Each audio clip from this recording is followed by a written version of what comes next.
Bismillahirrahmanirrahim. Assalamualaikum warahmatullahi wabarakatuh. Pada hari ini, insyaAllah saya akan membentangkan tentang tugasan hubungan etnik, iaitu video analisis keputusan beretika yang dilakukan oleh watak di dalam filem yang dipilih. Sebelum itu, izinkan saya perkenalkan diri. Nama saya Ikmalullah Ali bin Sida Ali, nombor metrik I21205757.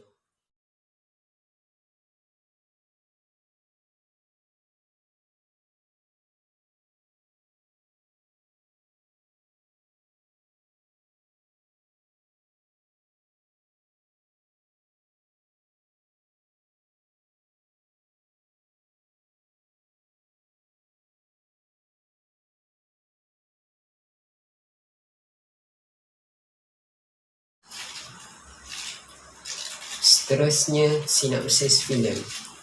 Terdapat seorang lelaki duda bernama Pak Belalang bersama anak lelakinya Belalang. Pak Belalang ini pemalas orangnya. Kalau tidak ada Belalang yang membantunya, tidak tahu apa yang terjadi kepadanya. Namun, nasibnya kian berubah apabila dia menjadi ahli nujum pembohong. Ini semua kerana Belalang yang berjaya merampas kambing dan lembu yang dicuri oleh dua penyamun, iaitu badan dan nyawa. Malah Pak Belalang juga berjaya mengembalikan harta sultan yang dicuri oleh badan dan nyawa. Ini kerana Pak Belalang bersembunyi pada tempat yang sama dengan pencuri yang melarikan harta sultan tersebut.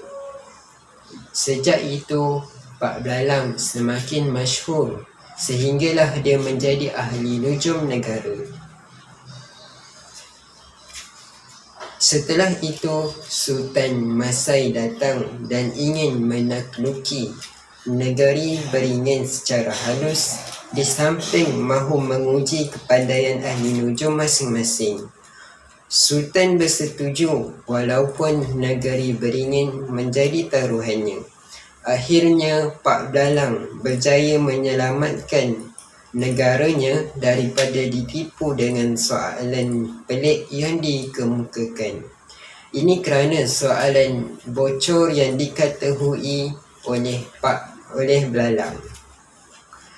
Lebih bertuah, akhirnya Pak Belalang dikahwinkan dengan anak Sultan kerana jasanya dalam menyelamatkan puteri baginda daripada diculik.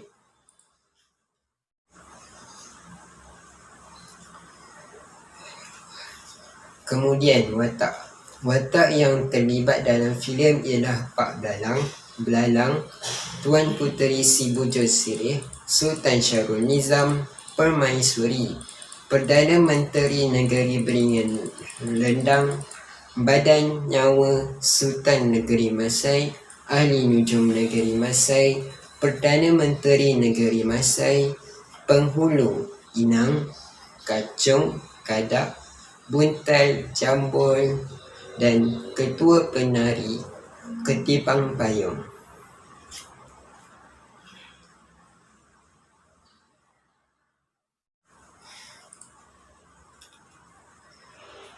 Kemudian masalah atau dilema yang wujud di dalam filem. Antaranya, apabila harta sultan dicuri, penghulu membawanya ke istana. Pak Belalang diberi tempoh 7 hari bagi mendapatkan semula harta sultan yang dicuri. Sekiranya tidak berjaya, kepala Pak Belalang akan dipancang oleh sultan. Kambing tu, Pak Belalang. Kenapa tu? Belalang, kejutkan bapak kau. Cepat bilangkan tu penghulu datang. Baik tu.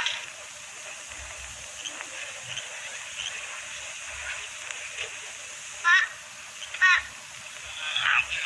Kacau video lah sana Belalang. Penghulu datang.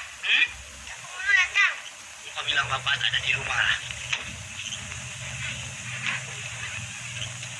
Tok, Bapak saya cakap dia tak ada di rumah. Hah?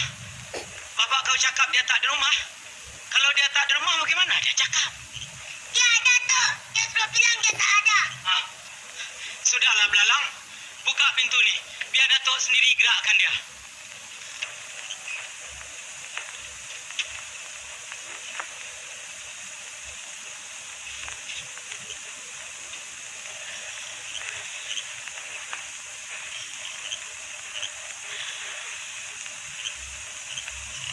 Pak Belalang? Hoi, Pak Belalang. Jom kau Belalang pergi tidurlah sana. Kau bilang Datuk Pulu aku tak ada di rumah lah. Pak Belalang?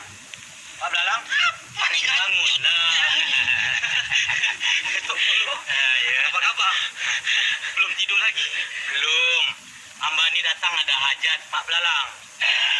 Tak payah diceritakan, Datuk Pulu. Hamba dah tahu semuanya.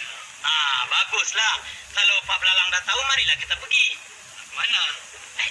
Ke Istana Sultan. Apa ke istana tu? Pak Belalang ni dah garu cendana pula. Dah tahu nak bertanya pula.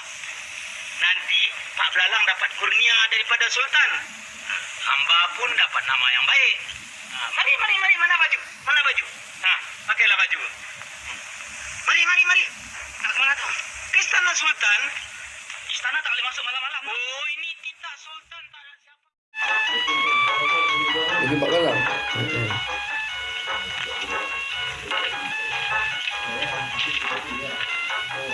Kenapa, Pak? Ini semuanya engkau punya pasal, Belalang. Bapak jadi tolong jom. Sekarang Sultan dah percaya. Besok kalau Bapak tak dapat harta Sultan, kalau Bapak kena potong, Belalang. Ni, Pak. Bapak ni nak pergi ke mana? Mana? Sembunyilah di mana-mana. Belalang ikut, Pak. Jangan. Sultan fikir kita cabut. Kalau Sultan tanya? Kau tak lah apa-apa pun, Belalang.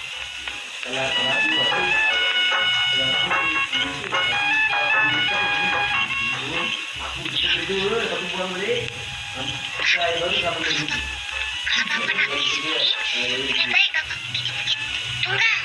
Di sana ada satu gua. Lagipun di sana tak banyak orang lalu lalang. Nanti kalau waktu makan, Belalang akan hantar makannya, Pak. Bukit Tunggal ya? Itu dia juga ya. Kau jangan lupa hantar makan tu. Baik, Pak. Nanti Bapak ke Pulu.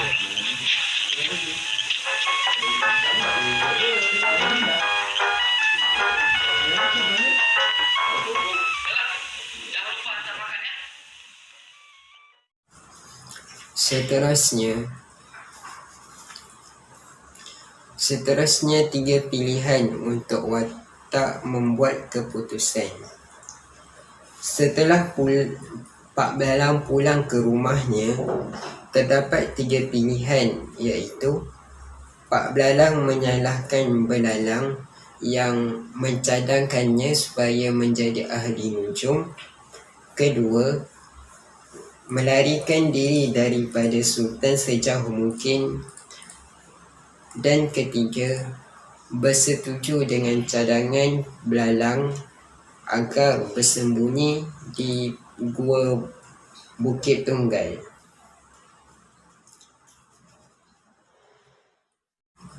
Seterusnya, berkaitan isu yang terdapat di dalam filem dengan teori yang dipelajari. Isu yang pertama ialah kehidupan masyarakat di negeri beringin. Contohnya, Pak Belalang merupakan seorang yang pemalas. Oleh kerana itu, Belalang selalu membantu ayahnya mencari rezeki. Seperti yang kita belajar, kalau hendak berjaya, kita mestilah berusaha dengan bersungguh-sungguh. Isu yang kedua, ketaatan kepada pemimpin. Contohnya, Pak Belalang amat taat kepada Sultan.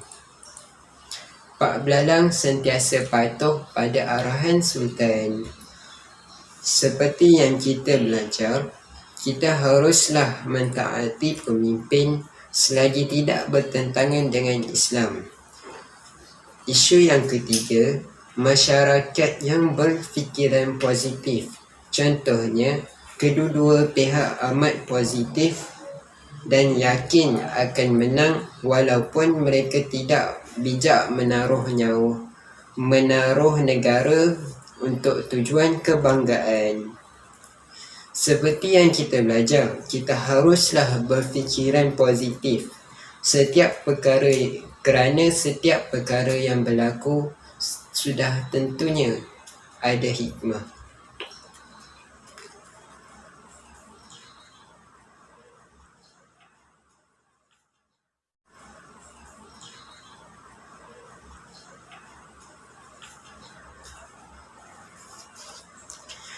Akhir sekali, pendapat tentang jalan cerita sama ada sesuai sebegitu ataupun memerlukan penutup alternatif. Pada pendapat saya, jalan cerita bagi filem tersebut amatlah sesuai dan menarik kerana kisah ini merupakan simbolik kepada orang yang malas berusaha tetapi boleh berjaya. Hal ini kerana akhirnya Pak Belalang dikahwinkan dengan anak sultan, walaupun pada awalnya Pak Belalang merupakan seorang yang pemalas. Setakat itu daripada saya. Sekian, terima kasih. Assalamualaikum warahmatullahi wabarakatuh.